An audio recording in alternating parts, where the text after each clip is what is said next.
But I'm really glad to be here and talk about some of my experiences in Vietnam, again, and how biotechnology may fit into it. But again, because this is an emerging diseases committee, we're seeing more and more study of emerging diseases in other countries, such as Africa, some of the Asian countries, and many of our emerging diseases are coming from developing countries. So my experience taught me a lot, and hopefully will provide some lessons on how we go forward into the future and using things like biotechnology and bringing it to the public and filling in that gap. So yeah. This is what I'm going to talk about. A really brief overview of infrastructure in Vietnam. A little information on how I got to be in Vietnam last summer, and I'll be going back next month. But I'm not going to focus on the research or the results. What I really want to focus in on what can we learn.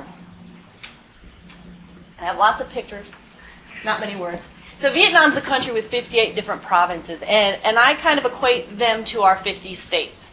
The country itself has a long coastline. In landmass area, it's about the size of New Mexico. Okay, but some of the interesting things. Okay, we've got China up here. Lao Cai is a big border crossing station where we're hearing a lot on the outbreaks of scares of influenza as well as foot and mouth disease.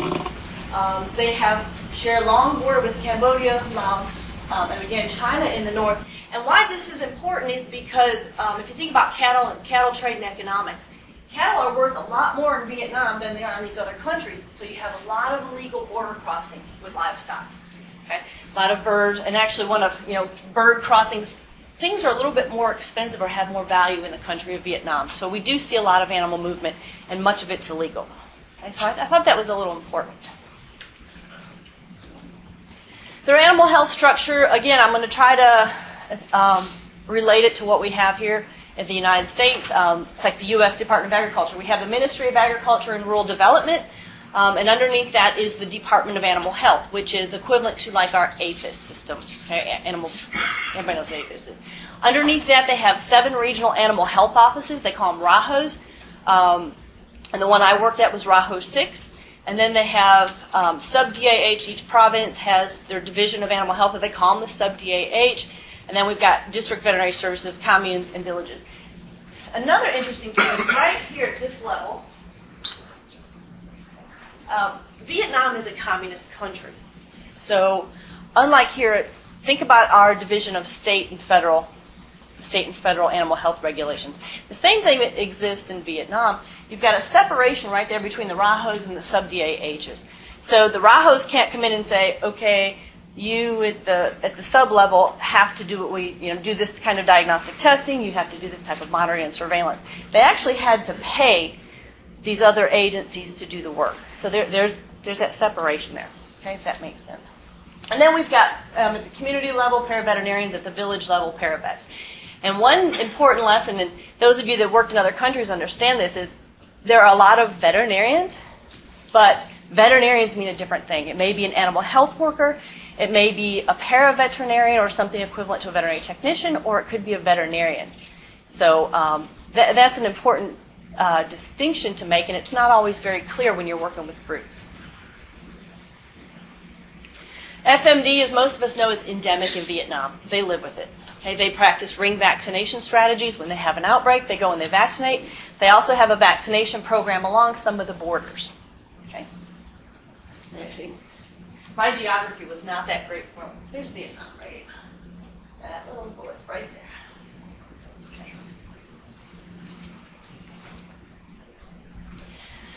Why Vietnam and some of our Asian countries have been target for many of our FMD studies is because they use a lot of buffalo. Okay, there's a lot of debate on the role of carrier animals, and a carrier animal for foot and mouth disease is an animal that is positive more than 28 days after clinical signs have subsided. So there's a lot of things we don't know about foot and mouth, and one of the questions is what's the role of the buffalo in carrier status of FMDV? Experimentally, they've shown carrier status can last 6 to 9 months in sheep and goats, 3-4 years in cattle, and up to 5 years in buffalo experimentally. Which brings me to why I got involved in this project. The project I was involved in is part of a much larger project by the ARS and the government of Vietnam. The project is headed up by Plum Island Animal Disease Center. And it's a project looking at the molecular epidemiology, surveillance, and predictive tools for FMD control in Vietnam. I came along last summer. Basically, my role in here is after some discussions at a meeting, some of the project leaders said, you know, it'd be really nice if we had somebody on the ground. Okay, we've got, and I said, I'm not a molecular geneticist. And they said, well, we've got plenty of expertise at Plum Island. We've got great collaborators. What was missing out of the study was somebody on the ground. So this is how I came along to do this project. There were three main project objectives. The first being to examine the molecular epidemiology of circulating strains of FMDV in Vietnam. Now, Vietnam's only been a member of the OIE since I think it was 2006. And what the country of Vietnam is trying to open up and be more engaged in the global community. So one of the goals is to let's look at some of the previous isolates of FMD and let's open up some research with the country. The second objective was to look at the persistence and transmission patterns of FMD, especially in buffalo, but in both cattle and buffalo. And then thirdly, hopefully explore some opportunities or maybe some risk management practices, maybe some standard protocols for testing and opening up trade after an outbreak. So the third one's a pretty optimistic goal. But this was the main project. My role, as I said, was in objective number 2, to look at the role of the persistently infected ruminants, again, hopefully targeting buffalo. And we were going to do that by identifying convalescent animals, buffalo and cattle, following them, documenting the persistence, and then following them longitudinally to see if transmission occurs. So this was the field portion of the study. We identified 2 areas, and actually these were identified before I came on board. 2 provinces that had a history of foot and mouth disease outbreaks, one in the north and one in the south. And I guess I failed to mention, Vietnam is a communist country. It is one country. Again, many people don't realize it is North and South Vietnam are now one country. The capital is in the north, in Hanoi. It holds about 7 million people. The old capital down here is Saigon, or Ho Chi Minh City, which, again, is the most populous country. So you've got probably about 60 to 65 million people that live in the countryside. So a lot of people in between. We targeted these 2 areas in the north and the south for sampling. So just kind of run through the process. We developed probang and serum sampling protocols. The serum samples we used were the 3A-BC ELISA to detect previous infection with FMDV. And the probang samples, if any of you have ever used a probang, is to actually see if we can detect virus in some of the tonsillar tissues, in the bovine. So we used probang sampling as well as the serum sampling. We established protocols. My colleagues over at Plum Island went over last winter and did some training with all the veterinarians and paraveterinarians and laboratory specialists. And then I went over last summer for 3 months to actually help set up the testing in the cattle and do the longitudinal monitoring. Again, not going to spend a whole lot of time on results, but what was interesting was that we saw about 14 to 21% of the animals that we tested, and again, this is targeted sampling. We went to areas where we thought we would find evidence of FMD. So we still were able to find, at least a year after the last clinical outbreak, an average of 18% of animals showed evidence of infection. Looking at the probang sampling, as expected, this number is a lot less. In the 2 provinces, about 8%. 8%, and there was no difference between the north and the south. We were actually able to find the virus in the probang sampling. So as I said, last summer we established some test transmission cells to look at the persistence and the transmission between animals. And the goal here was to find positive animals, purchase sentinel animals, house them together, and see if we could find any transmission. Okay? So our goal was 2 positive animals, 2 negative animals, housed together and monitor them for 12 months, and then do a ring vaccination strategy around the farms that we were using as our test farms. We just got the results back on those after 6 months last week. It was a little interesting. We had 2 farms where we had 2 donors and 2 sentinels, 6 farms where we were only able to get 1 donor or 1 positive animal and 2 sentinels. At this point in time, so the preliminary work shows that in our transmission cells, none of the sentinels have converted to FMD positive. They've all remained negative. 2 out of 3 calves, 3 of the positive cows had calves during this time, and 2 out of the 3 are positive. So possibly some vertical transmission, or maybe it's very close horizontal transmission. So we just got those results last week, so we haven't really been able to examine that much further. At this point, our longitudinal study will probably stop when I go back in June. Okay. These are some of our, this is actually our first transmission cell. This animal here is positive by probang and serology. This animal here is positive by probang and serology. And this is actually 1 aisle in the barn. 2 pictures, 1 aisle. This was a sentinel animal, and this was a sentinel animal. So as you can see, we kept them very close together, and we kept them where they would actually have some, nose-to-nose contact. Further work, Dr. Arntz went over a couple months ago and did a necropsy study in the north in Buffalo. Our longitudinal monitoring was the one that was continuing in the south. And as I said, we're getting our final information to finalize and wrap up this study this summer. And then the analysis of data, where we've got the genomicists and all the biotechnology is going to go on at Plum Island. My role there, I spent a month and a half at Plum Island last year before I went. I'm going to go back to Plum Island so that we can, again, communication, I think, is one of the real roles. So that I can understand some of the test results and diagnostics when I communicate with our collaborators in Vietnam. So what can we learn? And I think I've put this into 10 things. We can learn a lot, and I couldn't even start to tell you in 10 bullet points how much I've learned, but I picked the top 10 things of what I've learned that could be relative to using biotechnology and doing animal health studies in other countries. I'm going to go over these. Lots of pictures. Number 1, communication, and we've already heard that. Good communication can make or break a project. We talked about, transgenic animals and communicating how safe they are and why our chickens are growing in 2 months versus 5 months. I saw a lot of that. I mean, we literally would drive 6 hours, show up at a farm, and they say, sorry, you can't. No. Well, why not? You're going to kill our animals. You're going to do a fancy test that they developed in the U.S., and you're going to find something that's really not there, and you're going to kill our animals. Now, that's communication, but it's a village, and a lot of that communication can be worked out. So good communication will make or break a project. This is the first hurdle that I faced. I said we established all the protocols about 3 or 4 months before I got there. It was all in. We made nice little flow charts, right? Because we know, my Vietnamese is not that great. Their English is a lot better than my Vietnamese. So we developed flow charts on what we used, and just something simple was make sure the samples are on dry ice. Okay, so right before I get there, you have everything. Yes, we have dry ice. We have everything.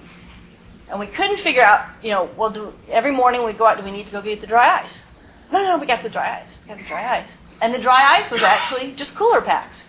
So that was just something really simple on the protocol that took a while to figure out, is how do we keep the samples cold? Okay, so that was the first hurdle.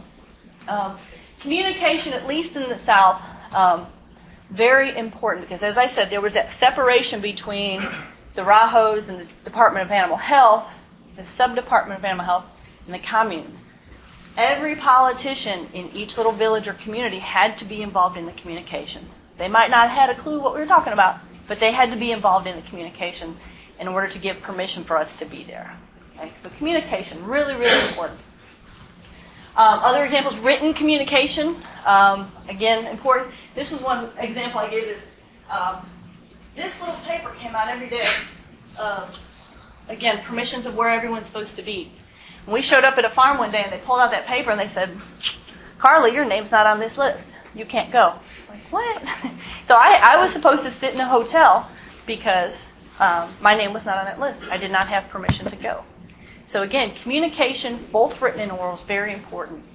Other examples is pretty impressive. This is what farmers get when their animal is vaccinated against foot and mouth disease. They get a little tiny piece of paper with the name and the date on them. I don't know about you, but in my barn, that'd get lost. It can get lost really quick. This I thought was pretty neat communication, is milk production. Okay, so this was on a barn, or actually it's on the door between the barn and the house, i.e. kitchen, and they showed milk production on the door. So I was really impressed with some of the record keeping that they did do. It was very, very interesting. Of course, you got your Cosmo bag hanging on the side. And this is important because part of the study that we did with transmission was epidemiologic information, such as what is the production, have they been vaccinated, and so forth. So this type of information was important. I love this. Animal ID.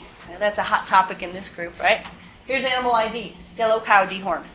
One of these animals is positive, one of these animals is negative. And their animal ID is yellow cow dehorned. Bovang. Bovang is what they call them. So that was a challenge. And again, our communication was, okay, we want animal ID and history, vaccination history on all these animals. So what we got back was yellow cow dehorned, yes, vaccinated. Okay. So in my mind, I'm thinking animal ID, date of vaccination, type of vaccination. And in their mind, it's yellow cow dehorned, vaccinated. So again, communication. Anybody recognize that animal ID? This was one of my favorites. This was in the north. We would do about 150 buffalo at a time would come to a central area. There's buffalo, it's after a while, you can tell the difference between buffalo, and it's not easy. So this was the animal identification method used in the north, where they did a lot of buffalo. Anybody? It's a camera number. That's a photo number. Yeah, that's a JPEG number or whatever, yeah.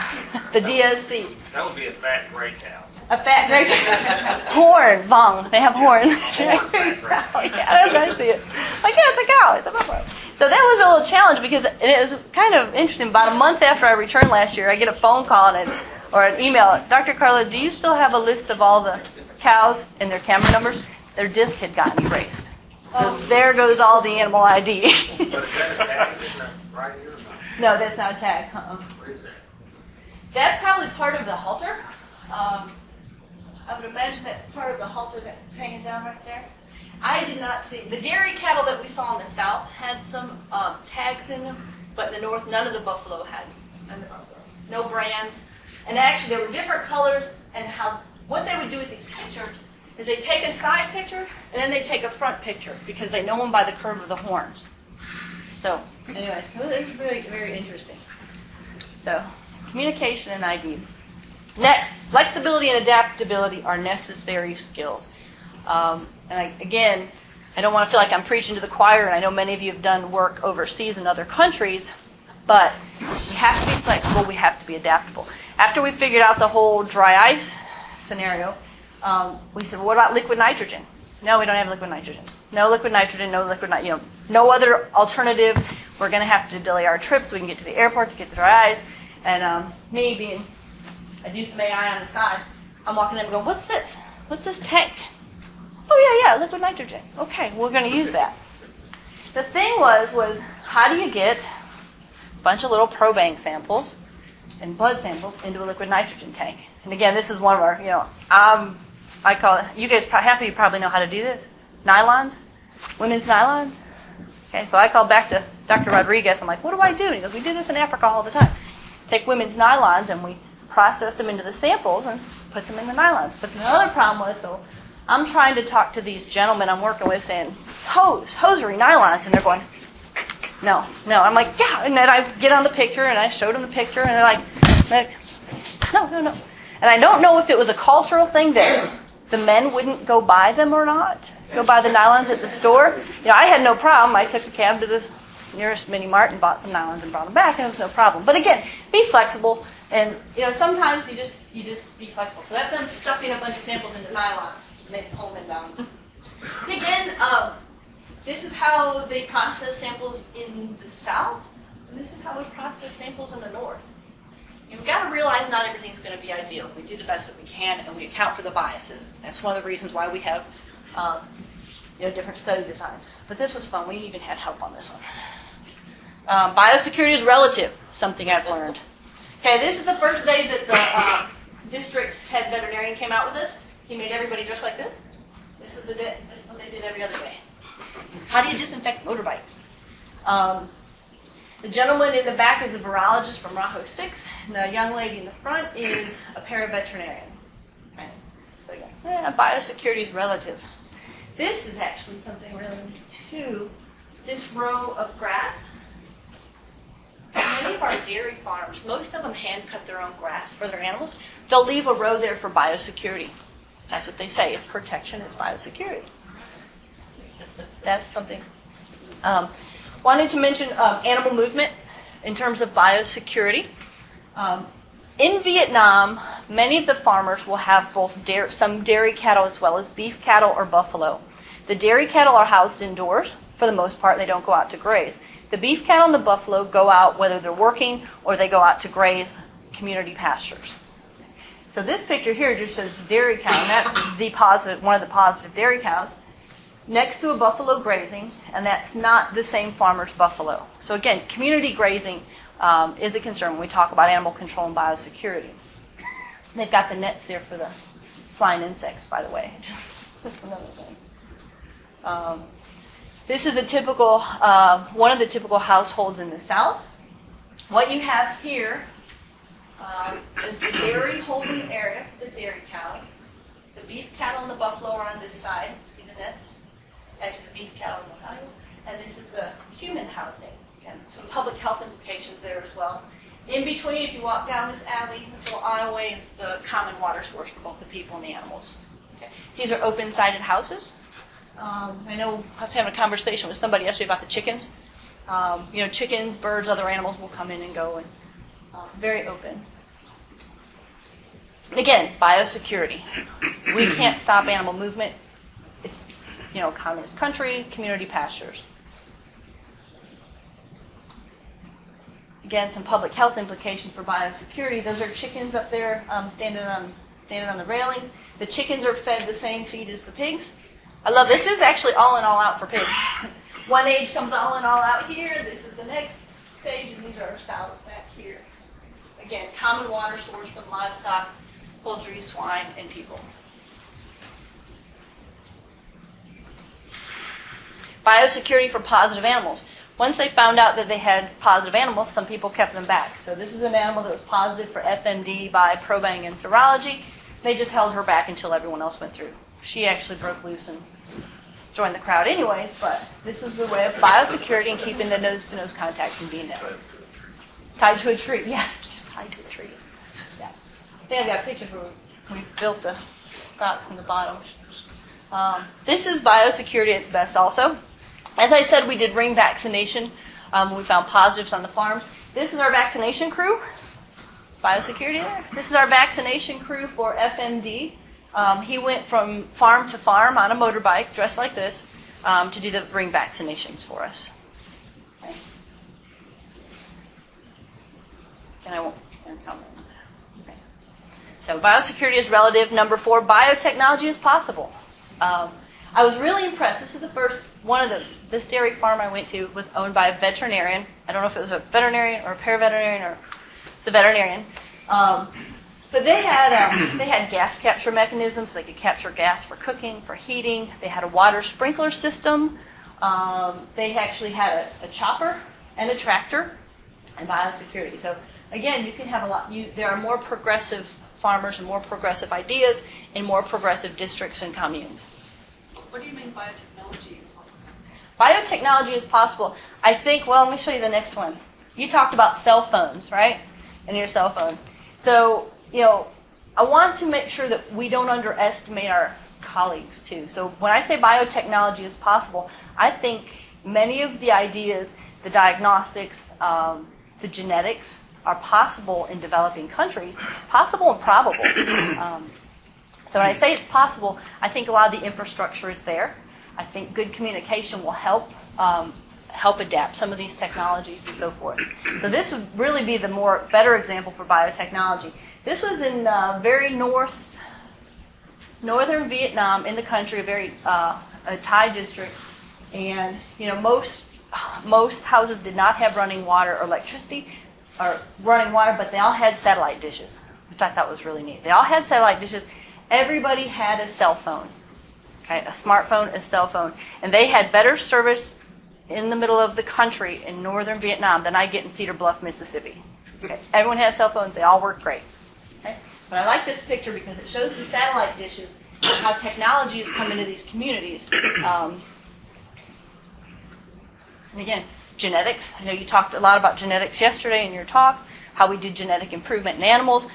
They use ABS, same company I use at home. So they use ABS, smaller tanks, smaller rods, same catalogs. Okay? So again, really impressive. Except that they drive around on motorbikes. Most of your paraveterinarians and veterinarians do this as a side job.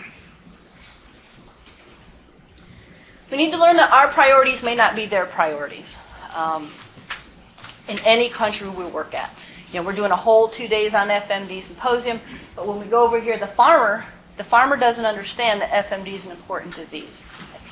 The concerns that they had when I was there, actually there were several days when I would come in and they'd say, well, Carla, sorry, you've got to go home. There's nothing to do because we have an outbreak. Blue ear disease or PRRS.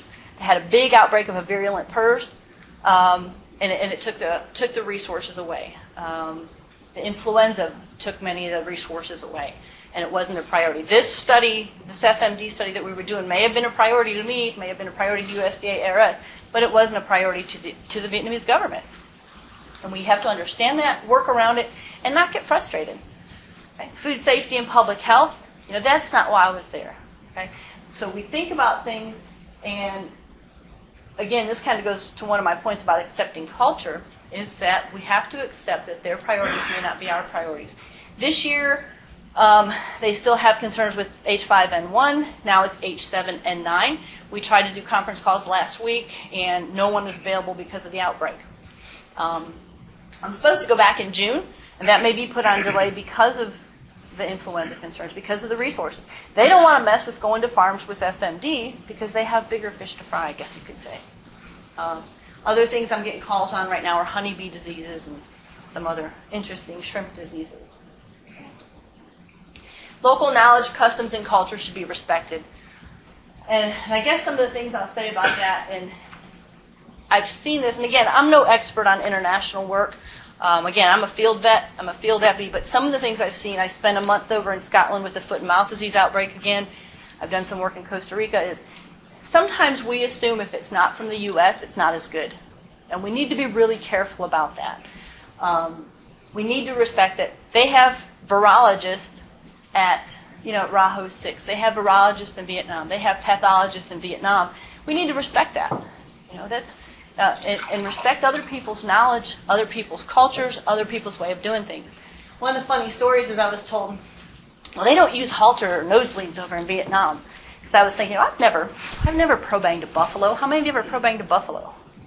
Okay, I know how they are at the stockyards. So I thought, well, so I was told, take over some nosebleeds, take over some halters, because they don't have those things. So I kind of took them over and I handed it to them, and they looked at them like, what are we supposed to do with this? So here's my halter. There's my halter. My nosebleed's at the end of something down there. And I just finally said, you know what? We're not going to teach anybody anything about their livestock. These people know their livestock best. And again, sometimes we try to impose our better ways of doing things or better technologies, and we've got to respect what's local. Of course, we did have a chute. We said we had to have a chute. We had to have containment. There's his hobbles. I think those got thrown in the first 60 seconds. And again, we found the easiest way to handle the animals are just like when a lot of times you're working animals stockyards. Sometimes less restraint's better. So they don't fight you quite so much. That's a probang, if anyone's ever seen a probang. It's a long metal rod with a little cup on the end. Respect other cultures. Again, you don't want to offend your host.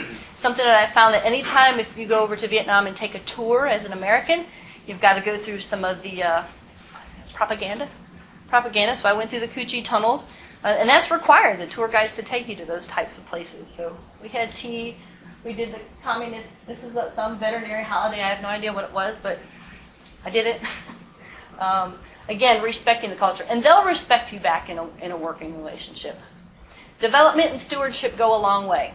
Again, not just, I don't want anyone to think I had fun while I was there. This is the 4th of July.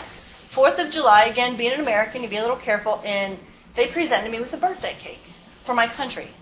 And I thought, is that not, I mean, that tells you that there's a trust building there, and that's what you've got to do with other countries is build some type of trust. I get phone calls or emails about every 2 or 3 weeks. I said I got one. Someone wanted some information on honeybee diseases. Someone wanted information on classical swine fever. Did I have a connection at Plum Island? Again, that's building relationships. Okay? And it goes beyond just going to do one project on one disease. It's building relationships. And I think that was one of the most important aspects of this study. These little girls we're helping in the field, this may be the girl that finds the vaccine for FMD or the test or, may find the cure for HIV. So empowerment, working with other communities, again, not getting so narrow-minded, focusing on a certain area. I put this on here. We tested their animals 3 times, and they got about $1, equivalent of $1 for 3 times, okay? Which was interesting. Why I put that on there is when I talk about development and stewardship, development of other cultures. This young man walks up, the taller boy, walks right up to me and stood there, and he's really afraid, and he goes, "What is your name?" The most perfect English ever. And I was just floored. I'm like, okay. So I tried to talk back in Vietnamese. But it's that type of educational exchange and stewardship, again, that I think some of these studies can benefit from. So this is this part. Integrated research is essential. Again, there's really, really smart people in Plum Island, really, really smart people in this room. I'm not a virologist. I'm not a genomicist. But I think we've got to have integration of different areas to make some of this research work. To help with these technologies. We can have the best technology in the world, but if it's not acceptable to the public, then it's not going to work. Collaborative research is essential. I was lucky. I got to collaborate with Plum Island. I'm collaborating with USDA. I'm collaborating with the Vietnamese government.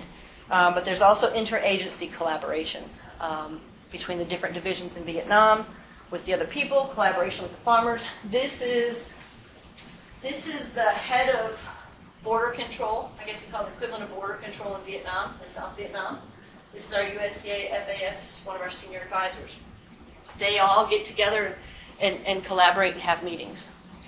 And being able to be there, again, says something that, willingness to collaborate with other agencies.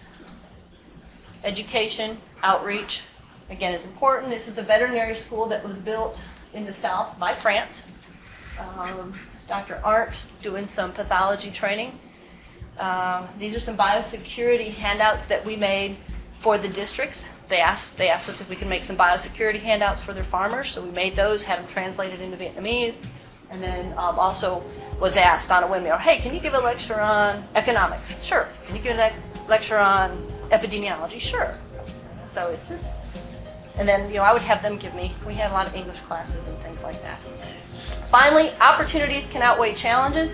A lot of the examples I've given, but I think the opportunities to impact food security, impact development, the trade implications, and the overall, I think, goal, of course, is a little selfish, protection of U.S. agriculture. So protection of food security across the world globally is very important, and I think some of these lessons can help to do that.